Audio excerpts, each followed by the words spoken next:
Hello friends, स्वागत है हमारे यूट्यूब चैनल पे। आज हम लोग इस वीडियो में यूटेरिया बिहार तथ्य संग्रह का पार्ट 2 देखने वाले हैं।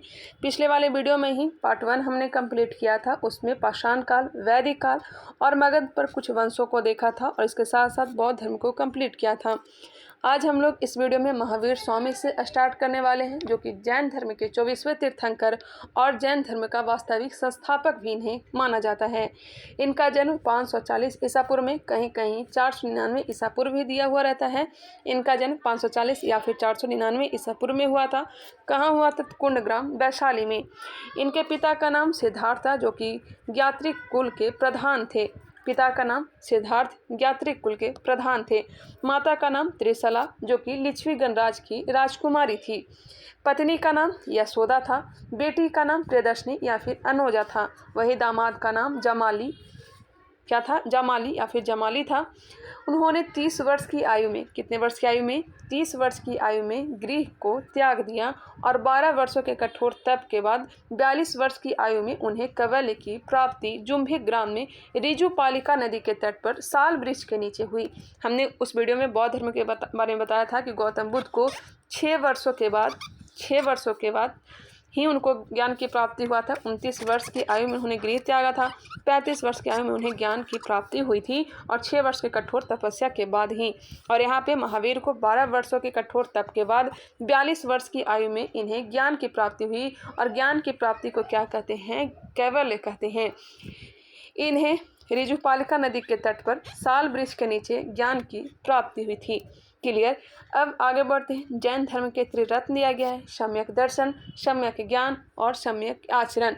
उसमें हम लोग पढ़ा था त्रिपिटक के बारे में। कौन कौन से त्रिपिटक है तो पता ही होगा: विनय पिटक, सुत्त पिटक और अभिधम पिटक। नेक्स्ट है जैन धर्म के 5 महाव्रत। 5 महाव्रत क्या क्या है? तो सत्य है, अहिंसा है, असत्य है, अपरिग्रह है और ब्रह्मचर्य है। सत्य मतलब झूठ नहीं बोलना, अहिंसा हिंसा नहीं करना, असत्य मतलब चोरी नहीं करना, अपरिग्रह धन का संग्रह नहीं करना और ब्रह्मचर्य इंद्रियों को वश में करना, शादी विवाह ये सब ना करना। 5वां महाव्रत महावीर स्वामी द्वारा प्रतिपादित किया गया। ये जो चारों महाव्रत दिए थे यह सर्वनाथ, जबकि यह 5वां जो दिए थे यह किसने दिया था? तो महावीर ने। अनेकांतवाद, स्यादवाद, सप्तभंगी ज्ञान सिद्धांत का संबंध किस धर्म से है? तो जैन धर्म से। यहाँ से क्वेश्चन आता है, ध्यान दीजिएगा। अनेकांतवाद या स्यादवाद या फिर सप्तभंगी ज्ञान सिद्धांत का संबंध किस धर्म से है? तो जैन धर्म से। महावीर स्वामी ने अपना पहला उपदेश कहाँ दिया था? तो राजगृह में। महावीर स्वामी ने अपना पहला उपदेश कहाँ दिया है? तो राजगृह में। जैन धर्म के तीर्थंकर एवं उनके प्रतीक दिए गए हैं, इसे भी देखते हैं। प्रथम तीर्थंकर ऋषभदेव, इनका चिन्ह जो है यह है बैल या फिर वृषभ। द्वितीय तीर्थंकर अजितनाथ, इनका चिन्ह हाथी है। और 23वें तीर्थंकर सर्वनाथ और इनका चिन्ह सर्प है। और 24वें तीर्थंकर महावीर स्वामी और महावीर स्वामी का सिंह है। एक बार फिर से सुनिएगा।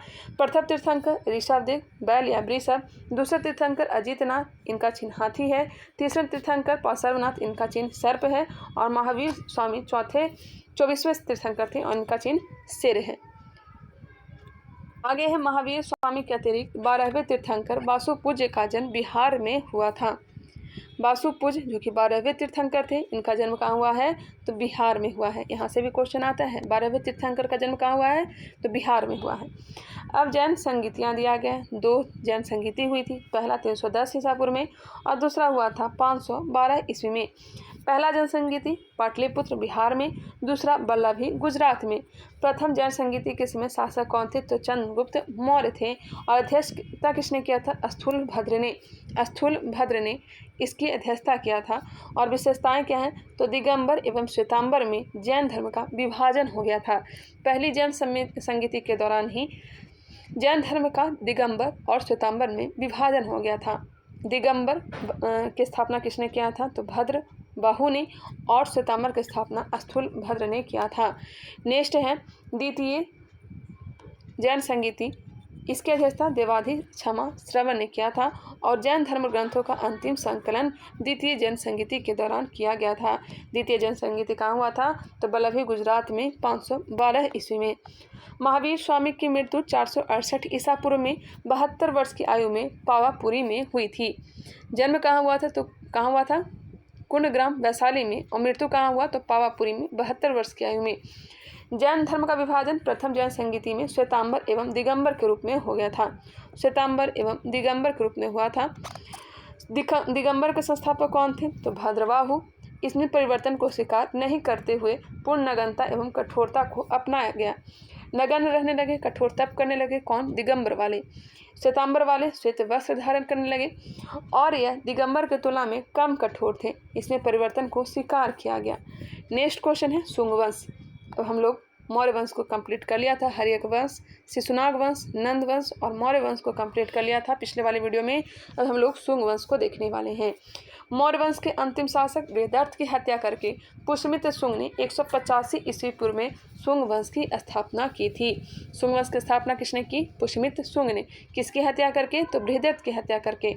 पुष्यमित्र शुंग ब्राह्मण था, वह बृहदर्थ का सेनापति था। पुष्यमित्र ने सेनानी की उपाधि ली थी। पुष्यमित्र ने सेनानी की उपाधि ली थी। उसने यवनों के आक्रमण को विफल किया था। पुष्यमित्र ने 2 अश्वमेध यज्ञ करवाए। इसमें पुरोहित कौन थे? तो पतंजलि। पतंजलि किसके दरबार में रहते थे? तो अश्वमेध के दरबार में रहते थे। नेक्स्ट है पुष्यमित्र की मृत्यु के बाद उसका पुत्र अग्निमित्र 148 ईसा पूर्व में राजा बना। कालिदास के नाटक मालविका अग्निमित्र में अग्निमित्र एवं मालविका का प्रेम के बारे में चर्चा किया गया है। मालविका अग्निमित्र की चर्चा किसने किया है? पुस्तक की रचना किसने किया है? तो कालिदास ने। किसकी चर्चा है? तो अग्निमित्र एवं मालविका के प्रेम प्रसंगों का। नेक्स्ट है इस वंश का अंतिम शासक कौन हुआ? तो देवभूति। शुंग वंश का अंतिम शासक देवभूति था। आगे है कण्व वंश। कण्व वंश की स्थापना वसुमित्र ने देवभूति की हत्या कर की। वसुमित्र शुंगों के अमात्य था, मंत्री था। कण्व वंश भी ब्राह्मण वंश था। इस वंश का अंतिम शासक सुशर्मा था। कण्व वंश का संस्थापक कौन थे? वसुमित्र और अंतिम शासक सुशर्मा था। सातवाहन वंश के संस्थापक सिमुक ने सुशर्मा की हत्या करके कण्व वंश का अंत कर दिया। सातवाहन वंश का संस्थापक कौन है? तो सिमुक है और सिमुक ने सुशर्मा की हत्या करके कण्व वंश की अंत कर दिया। आगे बढ़ते हैं। नेक्स्ट है कुषाण वंश। कुषाण वंश भारत आने वाले विदेशियों में कुषाण सबसे अंतिम थे। विदेशियों के आने का क्रम हिंद, यूनानी, शक, पहलव और कुषाण। एक इसका ट्रिक है ISPK। इंडो ग्रीक, शक, पहलव और कुषाण। इंडो ग्रीक, शक, पहलव और कुषाण। कुषाण चीन के यूची या फिर तोखरी जाति से संबंधित थे। कुषाण जो थे चीन के यूची या तोखरी जाति से संबंधित थे। कुषाण वंश के संस्थापक कुजल कटफिसस। इस वंश का सबसे प्रमुख शासक कनिष्क था। कुषाण वंश की राजधानी पुरुषपुर या पेशावर एवं मथुरा थी। पुरुषपुर या पेशावर एवं मथुरा कहाँ की राजधानी थी? तो कुषाण वंश की राजधानी थी। अश्वघोष जिन्होंने बुद्ध चरित्र की रचना की। बुद्ध चरित्र की रचना किसने की? अश्वघोष ने बुद्ध चरित्र की रचना अश्वघोष ने की। अश्वघोष को कनिष्क ने पाटलिपुत्र से विजित कर लिया था। अश्वघोष कहाँ का रहने वाला था? तो पाटलिपुत्र का रहने वाला था। कनिष्क यहाँ से इसको लेकर कहाँ चला जाता है? तो कश्मीर लेकर के चला जाता है। कनिष्क के समय गंधार एवं मथुरा कला का विकास हुआ। गंधार कला एवं मथुरा कला का विकास कनिष्क के समय में ही हुआ था। कनिष्क ने बौद्ध संगीति का आयोजन कुंडलवन कश्मीर में करवाया। चौथी बौद्ध संगीति आगे ही देखे थे। कनिष्क ने 78 ईस्वी में राजा बनने के अवसर पर शक संवत चलवाया था। शक संवत कब चलाया? 78 ईस्वी में। किसने चलाया? तो कनिष्क ने। कनिष्क के समय सिल्क मार्ग पर कुषाणों का आधिपत्य था। नेक्स्ट है गुप्त वंश। गुप्त वंश की स्थापना श्रीगुप्त ने 240 ईस्वी से लेकर के 280 ईस्वी में की थी और श्रीगुप्त का उत्तराधिकारी घटोत्कच गुप्त था। गुप्त वंश के संस्थापक कौन थे? तो श्रीगुप्त थे और श्रीगुप्त का उत्तराधिकारी कौन हुआ? तो घटोत्कच हुआ और प्रथम गुप्त शासक था जिसने महाराजा की उपाधि ली थी। महाराजा की उपाधि किसने धारण की थी? तो घटोत्कच ने। नेक्स्ट है चंद्रगुप्त प्रथम। चंद्रगुप्त प्रथम को वास्तविक संस्थापक कहा जाता है गुप्त वंश का। नेक्स्ट है उन्होंने 320 ईस्वी में गुप्त संवत चलाया था। हालांकि गुप्त संवत 319 ईसा पूर्व में चलाया था। 319 ईस्वी में चलाया था। 319 ईस्वी में चलाया था। यह क्वेश्चन प्रैक्टिस सेट में आ चुका है। चंद्रगुप्त प्रथम ने लिच्छवियों की राजकुमारी कुमार देवी से विवाह किया था। वह प्रथम गुप्त शासक था जिसने महाराजा धीराज की उपाधि धारण की। हमने क्या क्या देखा? एक बार फिर सुनिएगा। महाराजा की उपाधि घटोत्कच ने, महाधीराज की उपाधि चंद्रगुप्त प्रथम ने धारण किया था। नेक्स्ट है इसी का बेटा समुद्रगुप्त। 335 से 375 ईस्वी। इसे स्मिथ ने समुद्रगुप्त को भारत का नेपोलियन कहा था। भारत का नेपोलियन किसने कहा था? तो स्मिथ ने कहा था। समुद्रगुप्त ने अप्रतिरथ आदि की उपाधि धारण की थी। पराक्रामक, अप्रतिरथ आदि की उपाधि किसने धारण किया था? समुद्रगुप्त ने। समुद्रगुप्त के अभियानों की चर्चा हरिसेन द्वारा रचित प्रयाग प्रशस्ति से मिलती है। प्रयाग प्रशस्ति की रचना किसने किया? तो हरिसेन ने। उसने उत्तरापथ के 9 राजाओं और दक्षिणापथ के 12 राजाओं को विजित किया था। उत्तरापथ के कितने राजा? 9 राजा, और दक्षिणापथ के 12 राजाओं को यह विजित कर लिया था। समुद्रगुप्त को कविराज भी कहा जाता है और इसके सिक्कों पर वीणा बजाते हुए दिखाया गया है। समुद्रगुप्त का दरबारी कवि कौन था? तो हरिसेन था। समुद्रगुप्त वैष्णव धर्म को मानता था। विष्णु के उपासक को वैष्णव कहते हैं। समुद्रगुप्त द्वारा समुद्रगुप्त द्वारा अश्वमेध यज्ञ कराने की प्रमाण भी मिले हैं। समुद्रगुप्त के बाद 375 ईस्वी में रामगुप्त के राजा बनने का साक्ष्य मिला है, लेकिन उसके अयोग्य होने के कारण चंद्रगुप्त द्वितीय ने उसकी हत्या कर स्वयं को राजा घोषित कर दिया था। नेक्स्ट है चंद्रगुप्त द्वितीय, 375 ईस्वी से लेकर के 415 ईस्वी। चंद्रगुप्त द्वितीय ने शकों को पराजित करके 389 ईस्वी में विक्रमादित्य की उपाधि धारण की थी। विक्रमादित्य की उपाधि किसने धारण की? तो चंद्रगुप्त द्वितीय ने। किस कारण से? शकों को पराजित करके। शकों को पराजित कब किया था? 389 ईस्वी में। चंद्रगुप्त द्वितीय ने देवगुप्त, देवराज, देवश्री आदि की उपाधि भी धारण की थी। चंद्रगुप्त द्वितीय ने ध्रुव देवी एवं कुबेर नाग से विवाह किया था। चंद्रगुप्त द्वितीय ने किससे विवाह किया? ध्रुव देवी एवं कुबेर नाग से। नेक्स्ट है कुबेर नाग से उत्पन्न पुत्री प्रभावती गुप्त का विवाह वाकाटक नरेश रुद्रसेन द्वितीय के साथ हुआ था। रुद्रसेन की मृत्यु के बाद प्रभावती ने अपने अल्पवयस्क पुत्रों के संरक्षिका के रूप में शासन किया। रुद्रसेन की मृत्यु के बाद प्रभावती ने अपने अल्पवयस्क पुत्रों के संरक्षिका के रूप में शासन किया। उस दौरान प्रभावती ने चंद्रगुप्त द्वितीय की सहायता से गुजरात और काठियावाड़ पर विजय प्राप्त की। नेक्स्ट है चीनी यात्री फाहियान चंद्रगुप्त द्वितीय के समय भारत आया था। फाहियान किसके समय में आया? तो चंद्रगुप्त द्वितीय के दरबार में आया था और इसने फोक्यू की पुस्तक की रचना की थी। फाहियान भारत में 14 वर्षों तक रहा था। फाहियान भारत कब आया था? 399 से लेकर के 414 ईस्वी तक। 399 से 414 ईस्वी तक भारत रहा था, 14 वर्षों तक, लगभग 14 वर्षों तक। चंद्रगुप्त द्वितीय को मेहरौली लौह स्तंभ में चंद्र नाम से संबोधित किया गया है। मेहरौली स्तंभ अगर आएंगे घूमने दिल्ली में तो मेहरौली स्तंभ मिलेगा कुतुब मीनार के प्रांगण में ही, और यहाँ पे चंद्र नाम से संबोधित किया गया है। मेहरौली लौह स्तंभ चंद्रगुप्त द्वितीय का माना जाता है। चंद्रगुप्त द्वितीय के 9 रत्न कौन कौन थे? यहाँ से क्वेश्चन आता है। कालिदास, धन्वंतरी, अमर सिंह, वराह मिहिर, शंकु, वेताल भट्ट, घटकरपर, छपनक और भरूची। एक बार फिर से सुनिएगा। कालिदास, धन्वंतरी, अमर सिंह, वराह मिहिर, शंकु, वेताल भट्ट, घटकरपर, छपनक और भरूची। नेक्स्ट है कुमारगुप्त। कुमारगुप्त 415 से 455 ईस्वी तक शासक रहा था। चंद्रगुप्त द्वितीय एवं ध्रुव देवी की पुत्र चंद्रगुप्त द्वितीय एवं ध्रुव देवी का पुत्र कुमारगुप्त 415 ईस्वी में शासक बना। नालंदा विश्वविद्यालय की स्थापना कुमारगुप्त प्रथम के समय में ही हुई थी। गुप्त काल में नालंदा विश्वविद्यालय शिक्षा का प्रमुख केंद्र था और बाद में यह बौद्ध धर्म की शिक्षा का प्रमुख केंद्र बना। नेक्स्ट है स्कंदगुप्त 455 ईस्वी से 467 ईस्वी। मध्य एशिया के बर्बर जाति हूनों का आक्रमण स्कंदगुप्त के समय में ही होना प्रारंभ हुआ था। स्कंदगुप्त ने हूनों को पराजित कर भारत से खदेड़ दिया। इसका वर्णन जूनागढ़ अभिलेख में मिलता है। अभिलेखों में हूनों को मलेच कहा गया है। हूनों को क्या कहा गया है? मलेच कहा गया है। जूनागढ़ अभिलेख का निर्माण किसने कराया था? रुद्रदामन ने। स्कंदगुप्त ने चंद्रगुप्त मौर्य द्वारा लिखित सुदर्शन झील का पुनरुद्धार करवाया। स्कंदगुप्त ने सक्रादित्य की उपाधि धारण की थी। गुप्त वंश का अंतिम शासक विष्णु गुप्त था। गुप्त वंश के साथ मगध वंश का अंत हो गया। नेक्स्ट है इतिहासकार V.S. स्मिथ ने सांस्कृतिक उपलब्धियों के कारण गुप्त काल को स्वर्ण युग की संज्ञा दी थी। किसने? तो V.S. स्मिथ ने। और भारत का नेपोलियन किसे कहा था इसने? समुद्रगुप्त को। अब है पाल वंश। पाल वंश की स्थापना गोपाल ने 750 ईस्वी में की थी। गोपाल ने उदंतपुरी विश्वविद्यालय की स्थापना बिहार शरीफ में की। इस वंश का सबसे प्रमुख शासक धर्मपाल था।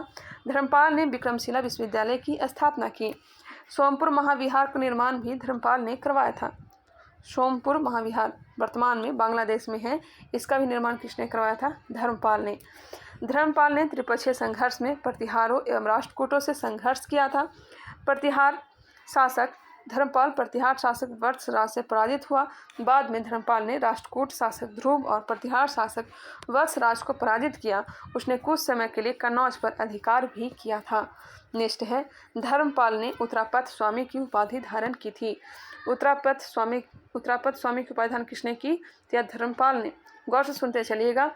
धर्मपाल के बाद उसका पुत्र देवपाल 810 ईस्वी में शासक बना। देवपाल ने मुंगेर को अपनी राजधानी बनाया। देवपाल ने जावा, जो कि इंडोनेशिया के शैलेंद्र वंशी शासक बालपुत्र देव को नालंदा में बिहार बनवाने के लिए 5 गांव दान में दिए थे। देवपाल ने जावा के शासक शैलेंद्र वंशी शासक बालपुत्र देव को नालंदा में बिहार बनवाने के लिए कितने गांव दान में दिए? तो 5 गांव दान में दिए थे। नेक्स्ट है, देवपाल के बाद विग्रहपाल, महीपाल और रामपाल आदि ने शासन किया। विग्रहपाल, महीपाल और रामपाल ने शासन किया था। पालकालीन कांस्य की मूर्तियां अपने कलात्मकता के लिए काफ़ी प्रसिद्ध थी। नेक्स्ट है, धीमन एवं विठलपाल इस कला के प्रवर्तक माने जाते हैं। पाल कला से जाने जाते हैं कौन? तो धीमन एवं विठलपाल कांस्य की मूर्ति का निर्माण करते थे। चलिए अब आगे बढ़ते हैं, नेक्स्ट देखते हैं। प्राचीन बिहार इतिहास के विभिन्न वंश या शासक एवं उसकी राजधानी। मगध के बारे में ही दिया हुआ होगा। बृहदत्त वंश का संस्थापक कौन थे? बताइएगा। बृहदत्त वंश का संस्थापक बृहदत्त ही था। और इसकी राजधानी कहाँ थी? तो ग्रीवर्ज या फिर राजगिरी मगध की प्रथम राजधानी थी। बिंबिसार हर्यक वंश से संबंधित, इसके समय राजधानी ग्रीवर्ज और राजगिर थी। उदय ने राजधानी पाटलिपुत्र को बनाया था। शिशुनाग ने राजधानी वैशाली को, कालाशोक ने पाटलिपुत्र को उदयन कालाशोक ने बनाया था। इसके बाद कालाशोक के समय में ही यह आगे नंद वंश और मौर्य वंश तक पाटलिपुत्र ही राजधानी रहती है। नेक्स्ट है, नंद वंश के समय में भी पाटलिपुत्र राजधानी थी। मौर्य वंश के समय में भी पाटलिपुत्र राजधानी थी। नेक्स्ट आता है कुषाण वंश की राजधानी पुरुषपुर एवं मथुरा थी। गुप्त वंश की राजधानी पाटलिपुत्र और पाल वंश की राजधानी मुंगेर थी। आई होप यह क्लियर हो गया होगा। अब आगे बढ़ते हैं। अब नेक्स्ट है प्राचीन बिहार इतिहास के प्रमुख साहित्य। अर्थशास्त्र के लेखक कौन है? तो कौटिल्य हैं, विष्णुगुप्त हैं या फिर चाणक्य कह लें। और इसका विशेषता है राज प्रबंधन के लिए प्रसिद्ध है। मौर्य काल के राजनीतिक विवरण किसमें मिलता है? तो अर्थशास्त्र में मिलता है। बुद्धचरित्र की रचना किसने किया? तो अश्वघोष ने। और बौद्ध धर्म का महाकाव्य इसे कहा गया है। प्रज्ञापारमिता की रचना किसने किया? तो नागार्जुन ने। और इन्होंने शून्यवाद का सिद्धांत दिया था। प्रज्ञापारमिता किसकी है? तो नागार्जुन की है। और शून्यवाद का सिद्धांत इसमें दिया गया है। सीयू की पुस्तक किसकी है? तो हेनसांग की है। और इसमें भारत का यात्रा विवरण दिया गया है। इंडिका मेगास्थनीज की पुस्तक है। मौर्य साम्राज्य का इसमें विवरण मिलता है। मिलित पन्ह पुस्तक नागसेन की है। बैक्ट्रियन शासक मिनांडर एवं नागसेन के वार्तालाप का संग्रह है। ललित विस्तार में बुद्ध की लीलाओं का वर्णन किया गया है। महावंश में श्रीलंका के राजाओं का वर्णन है। और जातक कथा में बुद्ध के पुनर्जन्म की कहानी है। एक बार फिर से सुनिएगा। अर्थशास्त्र कौटिल्य की पुस्तक है। बुद्धचरित्र अश्वघोष, प्रज्ञापारमिता नागार्जुन की, सीयू की, हेनसांग की, इंडिका मेगास्थनीज की, मिलित पन्हु नागसेन की, ललित विस्तार में बुद्ध की लीलाओं का वर्णन है। महावंश में श्रीलंका के राजाओं का वर्णन है। और जातक कथा में बुद्ध के पुनर्जन्म की कहानी है। अब हम लोग चलने वाले हैं मध्यकालीन बिहार का इतिहास में। मध्यकालीन बिहार का इतिहास। मध्यकालीन बिहार के इतिहास में हम लोग क्या क्या देखेंगे? तो यहाँ पे दिया गया है। तुर्क शासन में बिहार, स्थानीय वंश, कर्नाटक वंश को देखेंगे। सल्तनत काल में बिहार, मुगल काल में बिहार और अफगान शासन में बिहार, शेरशाह सूरी को खास करके देखेंगे। और सिख धर्म। चलिए इसे भी स्टार्ट कर देती हूँ मैं। तुर्क शासन में बिहार, बख्तियार खिलजी से ही स्टार्ट करते हैं। तुर्क शासक। बिहार में तुर्क सत्ता की स्थापना का वास्तविक श्रेय किसे जाता है? तो बख्तियार खिलजी को। बख्तियार खिलजी ने कुतुबुद्दीन ऐबक का दास था। बख्तियार खिलजी किसका दास था? कुतुबुद्दीन ऐबक का। बख्तियार खिलजी के आक्रमण के समय बिहार में छोटे छोटे शासकों का शासन था। उत्तर बिहार में कर्नाट वंश का शासन था। उत्तर बिहार में कौन सा वंश चला था? तो कर्नाट वंश। बख्तियार खिलजी की पहली महत्वपूर्ण सफलता उदंतपुरी बिहार, जो कि कहाँ थी? बिहार शरीफ में, वहाँ विजय की। उदंतपुरी 1198 में इसे नष्ट किया। बख्तियार खिलजी ने उदंतपुरी के साथ नालंदा एवं विक्रमशिला विश्वविद्यालय को भी नष्ट कर दिया। नालंदा विश्वविद्यालय और विक्रमशिला विश्वविद्यालय कहाँ है? विक्रमशिला तो है भागलपुर में, नालंदा विश्वविद्यालय नालंदा में स्थित है। इन विश्वविद्यालय में उसने आग लगवा दिया था और 1203-4 में नदियाँ पर चढ़ाई की। नदियाँ जिला का है तो बंगाल में है। तो कब चढ़ाई की? तो 1203-4 में, जो सेन वंश की राजधानी थी। नदिया जिला जो था, यह किसकी राजधानी थी? तो सेन की राजधानी थी। उस समय सेन वंश का शासक कौन था? तो लक्ष्मण सेन था। लक्ष्मण सेन ने बिना लड़े ही डर कर भाग गया। बख्तियार ने इस क्षेत्र पर अधिकार कर लखनौती को अपनी राजधानी बनाया। मोस्ट इंपॉर्टेंट, बख्तियार खिलजी ने बंगाल पर विजय प्राप्त करके किसे राजधानी बनाया था? तो लखनौती को। बख्तियार की हत्या उसके एक अधिकारी अली मर्दान ने कर दी थी। उसके शव को बिहार शरीफ के इमादपुर में दफनाया गया है।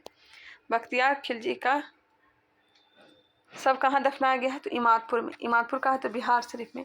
किसने हत्या की थी? तो अली मर्दान ने। अब देखेंगे कर्नाट वंश, यह स्थानीय वंश है। मिथिला के कर्नाट वंश। पाल वंश के पतन के दौर में तिरहुत मिथिला क्षेत्र में कर्नाट वंश का उदय हुआ। पाल वंश के पतन के दौर में तिरहुत और मिथिला के जो क्षेत्र है वहाँ कर्नाट वंश का उदय हुआ।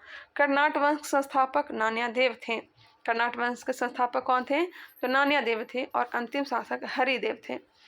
कर्नाट वंश की राजधानी कहाँ थी? तो सिमरौगढ़ थी, जो वर्तमान में नेपाल में है। कर्नाट वंश की राजधानी कहाँ थी? तो सिमरौगढ़। वर्तमान में सिमरौगढ़ कहाँ है? तो नेपाल में है। बख्तियार खिलजी के बिहार अभियान के समय कर्नाट शासक नरसिंह देव ने उसे नजराना या भेंट देकर सहयोग किया था। मोस्ट इंपॉर्टेंट, बख्तियार खिलजी के बिहार अभियान के समय कर्नाट शासक नरसिंह देव ने उसे नजराना या भेंट देकर सहयोग किया था, क्योंकि कर्नाट वंश का सेन वंश से संघर्ष चलता रहता था। दोनों में लड़ाई था, सेन वंश और कर्नाट वंश, इसलिए कर्नाट वंश ने इसका फायदा उठाया और बख्तियार खिलजी को सहयोग किया। कर्नाट वंश पर तुर्क सेनापति तुगरिल तुगन के अभियान की चर्चा तिब्बती धर्मास्वामी ने की है। कर्नाट वंश पर तुर्क सेनापति तुगरिल तुगन के अभियान की चर्चा किसमें मिली है? तो तिब्बती धर्मास्वामी ने की है। समांतर दिल्ली के सुल्तान के साथ कर्नाट वंश का संबंध नजराना एवं भेंट का था, परंतु गयासुद्दीन तुगलक ने उसे समांतर दिल्ली के सुल्तान के साथ कर्नाट वंश का संबंध नजराना एवं भेंट का था, परंतु गयासुद्दीन तुगलक ने अपने बंगाल अभियान 1324-25 के क्रम में कर्नाट क्षेत्र पर विजय प्राप्त कर लिया। कर्नाट वंश पर अधिकार किसने किया था? तो गयासुद्दीन तुगलक ने अपने बंगाल अभियान के समय। गयासुद्दीन के अभियान के समय कर्नाट वंश का शासक कौन था? तो हरि सिंह देव था और यही अंतिम शासक था। हरि सिंह देव समाज सुधारक भी था।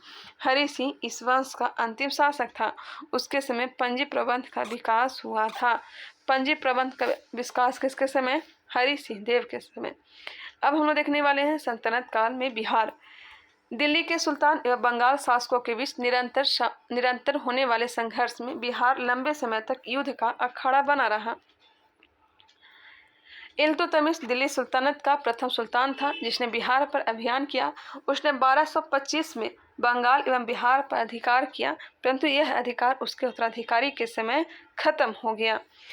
बिहार पर 1225 ईस्वी में अधिकार कर लिया, बिहार और बंगाल पर। तुगलक काल में बिहार पर सुल्तानों का वास्तविक नियंत्रण 1324-25 में हुआ था, माफ करिएगा। तुगलक काल में बिहार पर सुल्तानों का वास्तविक नियंत्रण कब हुआ था? 1324-25 में, गयासुद्दीन तुगलक के समय। नेक्स्ट है फिरोज शाह तुगलक भी अपने बंगाल अभियान 1359 के समय बिहार आया था।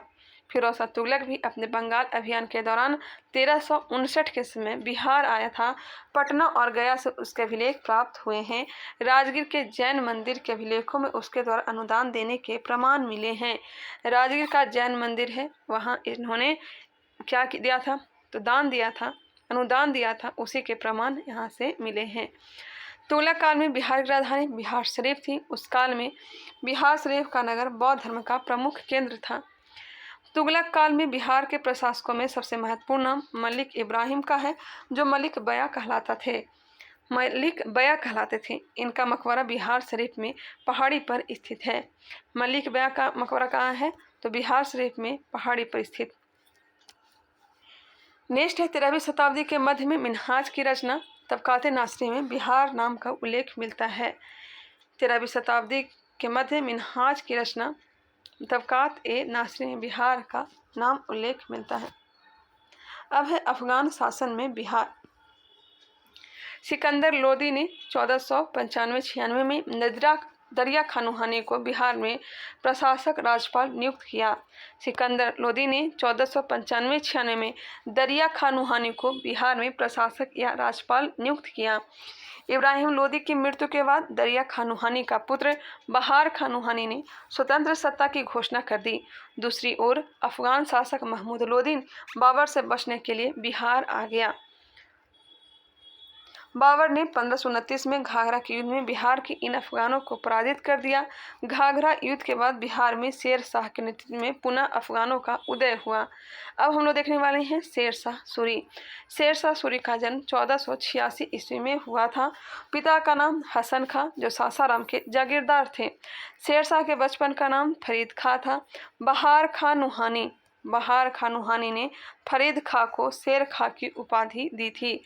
शेर खां ने नूहानियों के पतन के बाद बहार खां की विधवा दुदू बेगम से विवाह कर बिहार क्षेत्र के अपने अधीन कर लिया। शेर खां ने नूहानियों के पतन के बाद बहार खां की विधवा दुदू बेगम से विवाह कर बिहार क्षेत्र को अपने अधीन कर लिया।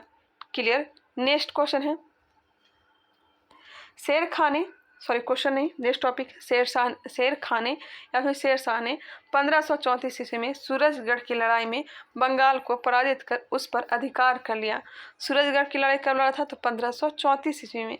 1539 ईस्वी में चौसा के युद्ध में हुमायूं को पराजित कर उसने शेर शाह की उपाधि धारण की थी। शेर शाह की उपाधि कब? तो 1539 में चौसा युद्ध में हुमायूं को पराजित करके। 1540 ईस्वी में कन्नौज या विलग्राम युद्ध में हुमायूं को पराजित कर उसने दिल्ली में सूर्यवंश की स्थापना की थी और हुमायूं को भारत से निष्कासित होना पड़ा था। 1541 में शेर शाह ने पटना का दुर्ग बनवाया तथा इस नगर को बिहार की राजधानी बनाया। बिहार की राजधानी पटना किसने बनवाया था? तो शेर शाह सूरी ने 1541 में पटना का दुर्ग निर्माण करवाया। इसका वर्णन अब्दुल्ला के तारीख दाऊदी में मिलती है। नेक्स्ट है शेर शाह ने 1543 ईस्वी में रायसीन और 1544 में मारवाड़ विजय किया और 1545 ईस्वी में कालिंजर अभियान में गोला फटने से वह घायल हो गया और अंत में उसकी मृत्यु हो गई। क्लियर। शेर शाह ने 1543 में रायसीन, 1544 में मारवाड़ और 1545 में कालिंजर अभियान किया था। शेर शाह ने अपने जीवन काल में ही सासाराम में इंडो इस्लामिक स्थापत्य कला पर आधारित मकबरा का निर्माण प्रारंभ करवाया। शेर शाह की मृत्यु के बाद उसके पुत्र इस्लाम शाह ने इसे पूर्ण करवाया था। कृत्रिम झील के मध्य स्थित यह इमारत आकार में अष्टकोणीय है। यह भी ध्यान रखिएगा। शेर शाह का जो मकबरा है कैसा है? अष्टकोणीय है और यह लाल बलुआ पत्थर से निर्मित है। शेर शाह ने बिहार में रोहतास किला भी बनवाया। शेर शाह ने जब्ती प्रणाली चलाई जिसमें भूमि की माप के आधार पर लगान निर्धारित किया जाता था। बाद में इसे अकबर ने भी अपनाया। शेर शाह का शासन सुव्यवस्थित शासन प्रणाली के लिए प्रसिद्ध था। उसने संचार व्यवस्था, डाक व्यवस्था, सैन्य व्यवस्था, राजस्व व्यवस्था में व्यापक सुधार किए थे। शेर शाह के बाद उसका पुत्र जलाल खां जिसे इस्लाम खां की उपाधि के साथ गद्दी पर बैठा। बेटा का नाम था जलाल खां, उपाधि धारण किया था इस्लाम शाह। बाद में सूर्यवंश 3 भागों में बट गया। 1555 ईस्वी में मच्छीवाड़ एवं सरहिंद के युद्ध में हुमायूं ने सिकंदर सूरी को पराजित करके सूर्यवंश का अंत कर दिया। अब हम लोग देखने वाले हैं मुगल काल में बिहार। शेर शाह की मृत्यु के बाद कुछ वर्षों तक सूर्यवंश की सत्ता बनी रही, लेकिन 1555-56 में मुगल राज की पुनः स्थापना हो गई। दिल्ली में मुगल राज के पुनः स्थापना के समय बिहार में ताज खां करारानी के नेतृत्व में एक अफगान राज का गठन हुआ। किसके नेतृत्व में? तो ताज खां करारानी के नेतृत्व में। ताज खां करारानी ने अकबर के प्रति सम्मान की नीति अपनाई, लेकिन उसके पुत्र दाऊद खां करारानी ने इसका विरोध किया। अकबर ने उसे दंडित करने के लिए स्वयं आक्रमण किया और 1576 ईस्वी में उसने पटना को जीत लिया और दाऊद खां को पटना छोड़कर भागना पड़ा। दाऊद खां बिहार का अंतिम अफगान शासक सिद्ध हुआ। दाऊद खां बिहार का अंतिम अफगान शासक बना था। 1580 ईस्वी में बिहार को मुगलों द्वारा सूबा प्रांत का दर्जा दिया गया। कब दिया गया सूबा एवं प्रांत का दर्जा? तो 1580 ईस्वी में। अकबर द्वारा मुनीम खां को बिहार का गवर्नर बनाया गया। किसे? मुनीम खां को। अकबर के समय राजा मान सिंह को बिहार का प्रांतपति 1587 ईस्वी से लेकर के 1594 ईस्वी में बनाया। मान सिंह के समय मुगल साम्राज्य बिहार में काफी मजबूत हो गया था। मान सिंह के समय रोहतास को बिहार की राजधानी बनाया गया। जहांगीर के समय छोटा नागपुर के क्षेत्र पर मुगलों का अधिकार स्थापित हुआ। इस क्षेत्र में मुगलों को हीरा और सोना प्राप्त होता था। मुगलों को हीरा और सोना कहाँ से? तो यह छोटा नागपुर के क्षेत्र से। नेक्स्ट है, जहांगीर ने 1621 ईस्वी में राजकुमार परवेज को बिहार का प्रांतपति बनाया। इसके बाद यह पद केवल राजकुमारों को ही दिया जाने लगा। क्लियर? 1621 ईस्वी में राजकुमार परवेज को बिहार का प्रांतपति बनवाया। कौन? जहांगीर ने। और यह पद केवल राजकुमारों को ही अब देना जाने लगा। औरंगजेब ने अपने प्रिय पौत्र राजकुमार अजीम को 1702 ईस्वी में बिहार का प्रांतपति या सूबेदार नियुक्त किया। अजीम ने पटना का अजीमाबाद कर दिया और उसका सौंदर्यीकरण करवाया। उत्तर मुगल काल के शासक फर्रुखसियर ने 1713 ईस्वी में पटना में अपना औपचारिक राज्याभिषेक कराया। कब? 1713 ईस्वी में फर्रुखसियर ने। कहा? पटना में। वह पहला मुगल सम्राट था जिसका राज्याभिषेक बिहार में हुआ था। उसके बाद शाह आलम द्वितीय का भी विधिवत राज्याभिषेक 1761 ईस्वी में पटना में ही हुआ था। औरंगजेब की मृत्यु 1707 ईस्वी के बाद कमजोर होती सत्ता में बिहार बंगाल भाग बन गया। मुर्शिद कुली खां 1727 ईस्वी तक बिहार बंगाल उड़ीसा का सूबेदार रहा। इसके बाद सरफराज खां नवाब बना। अलीवर्दी खां ने गिरिया के युद्ध 1740 ईस्वी में सरफराज खां को पराजित किया और बंगाल का नवाब बन गया। अलीवर्दी खां ने गिरिया का युद्ध कब हुआ था? तो 1740 में। किसे पराजित किया था? सरफराज खां को। और उसने मुगल सम्राट को 2 करोड़ रुपए देकर अपने पद को अस्थायी बना दिया। 1756 ईस्वी में अलीवर्दी खां की मृत्यु तक बिहार बंगाल और उड़ीसा क्षेत्र पर उसका प्रत्यक्ष नियंत्रण रहा। अब हम लोग सिख धर्म देखने वाले हैं। सिख धर्म के संस्थापक गुरु नानक देव थे। उन्होंने बिहार में गया, राजगीर, पटना, मुंगेर और भागलपुर आदि की यात्रा की थी। सिख धर्म के 9वें गुरु श्री तेग बहादुर भी सासाराम गया होते हुए पटना आए थे। यहाँ वे अपनी पत्नी गुजरी देवी को छोड़ करके गए थे जो मां बनने वाली थी। यहीं पर पटना में गुरु गोविंद सिंह का जन्म हुआ था। सिख धर्म के 10वें एवं अंतिम गुरु गोविंद सिंह का जन्म पटना में 26 दिसंबर 1666 को हुआ था। गुरु गोविंद सिंह 1676 ईस्वी में 10वें गुरु बने तथा 1699 ईस्वी में उन्होंने खालसा पंथ की स्थापना की। तखत श्री हरमंदिर पटना साहिब सिख धर्म का प्रमुख तीर्थ स्थल है। इसका निर्माण महाराजा रणजीत सिंह ने करवाया था। हरमंदिर पटना साहिब का निर्माण किसने कराया था? तो महाराजा रणजीत सिंह ने, जो कि शुक्र मिश्रा से संबंधित थे। चलिए अब आगे हम लोग देखने वाले हैं आधुनिक बिहार का इतिहास।